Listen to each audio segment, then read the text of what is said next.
Now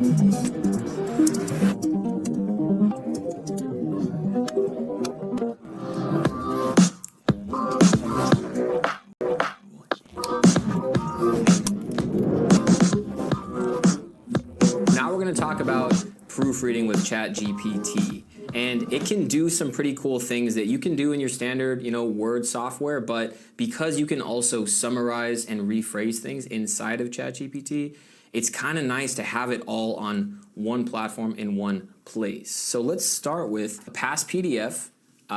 This is a course release strategy for a previous course. So what I'm going to do is I'm going to copy all this text and I'm going to paste it into ChatGPT, and I'm going to say, actually, we're going to see that there's some spelling errors here and here. So what I first want to start with is fix all grammar mistakes in the following text. We're going to paste this in.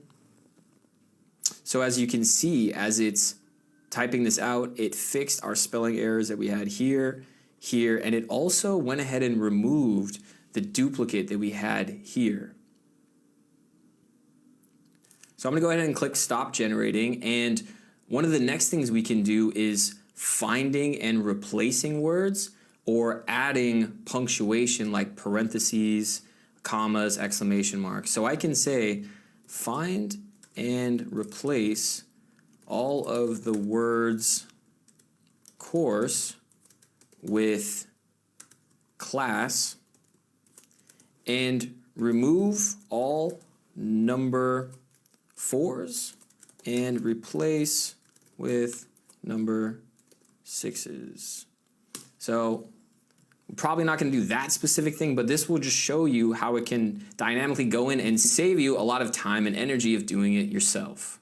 Now we can make a change that's a little bit more subtle that your normal Word application or software would not be able to do. So what I have here is a brief overview of what else but quantum physics. So I'm going to go ahead and take this paragraph and I'm going to take it into ChatGPT, start a new chat, and I'm going to say swap all complex terms with much more easy to understand terms for the average person.